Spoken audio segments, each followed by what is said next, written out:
Thank you for your trust and the investment in yourself. Your future self most likely will thank you this decision if you study all the content we have prepared, a lot of hours, that you study it and then you get the information in your bloodstream and you integrate those golden nuggets you will get in this in your daily routine and in your trading as well.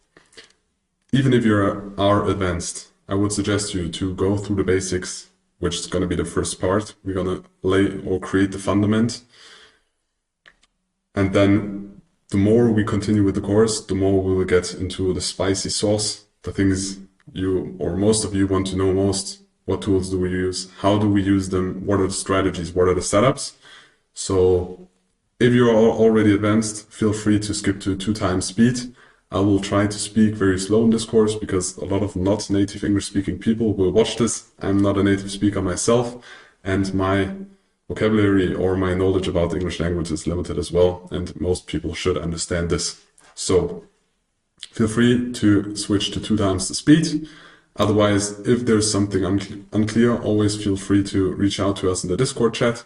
But please first go through the whole course, because I think most questions will be answered in this, maybe at a later point, because we need to decide when do we put what information.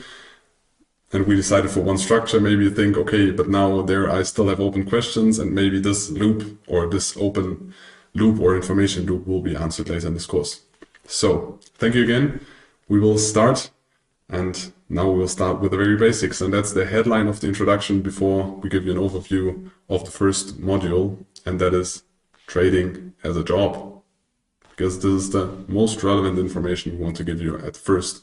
Trading is a job. We know in the online space nowadays, most people, you see Lambos, you see a lot of account flips, you see prop trading, and all that seems like passive income besides. And yes, this can be possible, of course, but I think at first you should start, when you want to get good at trading and you want to master the skill or the job trading, you should view it as a job, like a regular job.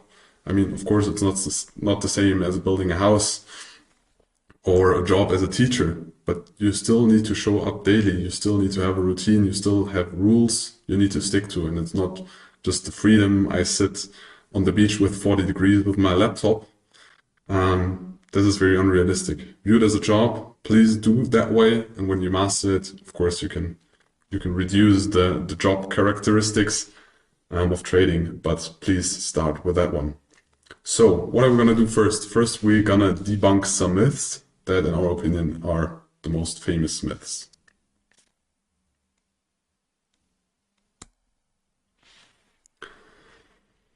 So, trading is not an easy job. As I already told, most people fail in this job, and it is a job. It's not easy.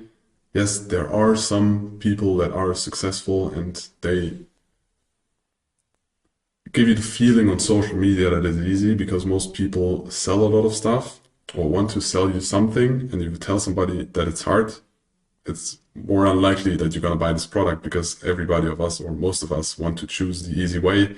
It's just the goal, or people want to be efficient. We want to work less and reach more, and I think it's completely human, but trading is not an easy job. Yes, when you master it and when you visualize it as you only press red and green buttons, what I like to answer when people ask me, what are you doing in trading? And they're like, okay, but what is it specifically? And I'm like, it's just pressing red and green buttons.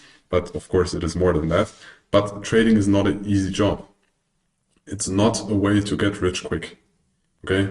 Rather slow. If you do it consistently, if you focus on the process, and then you use the interest on interest.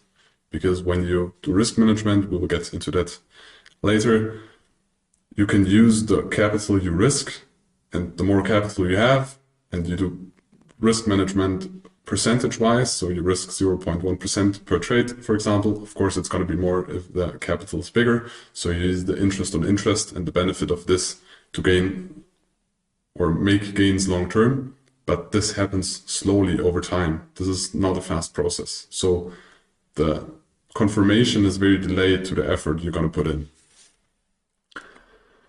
And please do not hope for a lucky strike. A lot of people open like risk to reward trades with the 1 to 100, but the hit rate is going to be so low. The likelihood of you sticking to this trade is so low.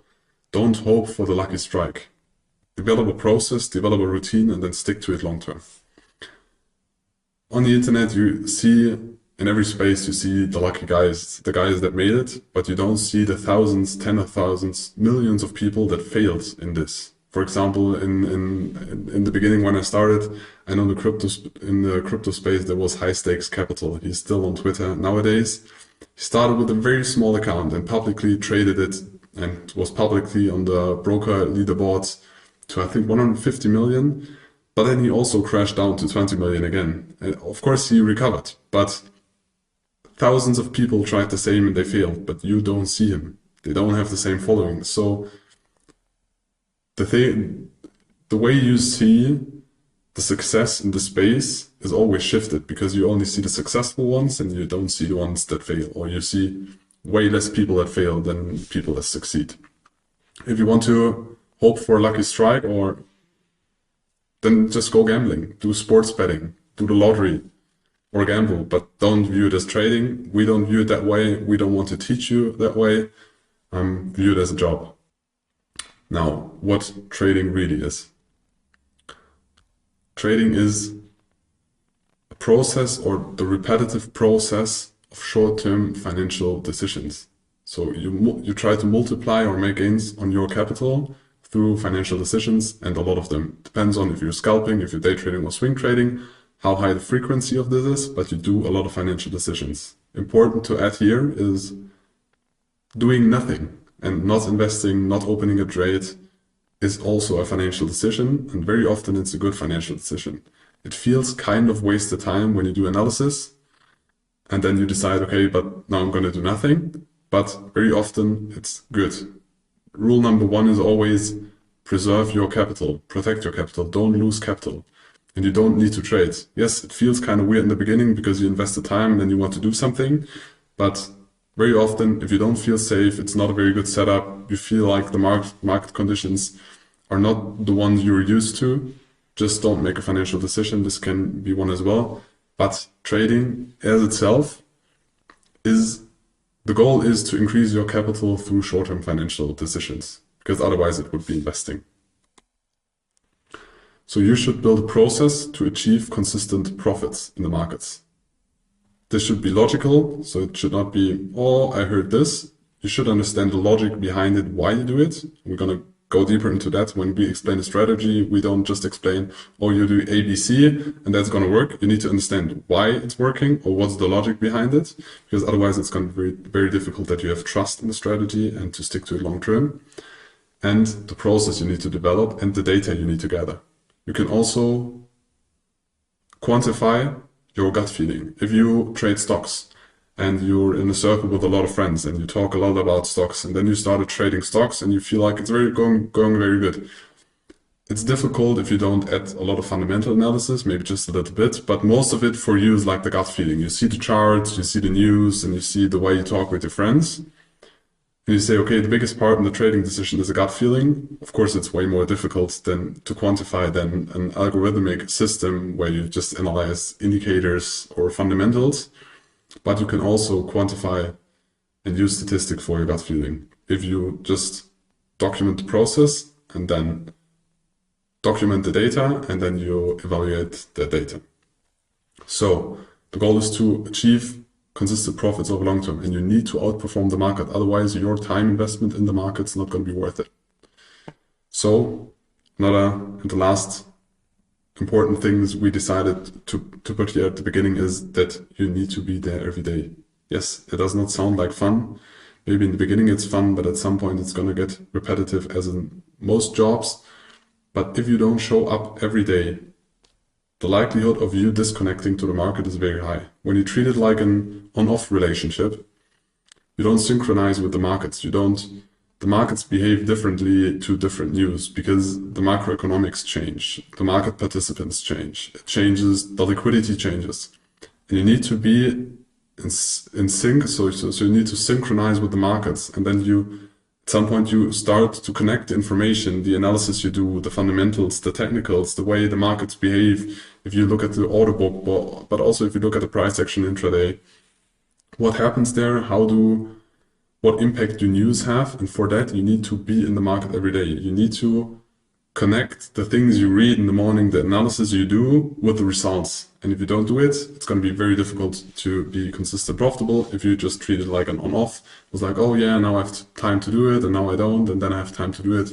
You should, if you want to master the skill, have a period where you intensively, and we will go to examples of that later, in routines, where you really stick to the market and you focus on the market as much as you can, so your brain once established structures that you can then, when you have those structures and you have those connections and those routines, and once you have been used to that, you can stick to that later. So when you have a break, for example, for me over the past 4 years, I think at all, there were only 3 weeks where I was not looking at the markets, where I was not checking the news, where I was not checking the prices of the assets. One reason was because in Africa there was the internet was pretty bad, somewhere out of civilization, and the other time was when I wanted to spend the week with my friends and don't want to get like distracted. But in the beginning, it is so important. Be there every day. In the beginning, it can be only 5 minutes in the morning where you read a financial newsletter, and maybe 5 minutes in the evening where you check, okay, this is what I thought that it's going to bring, and this is what happened in the markets. So you just get a feeling for it. Very important. This is, in our opinion, what trading really is.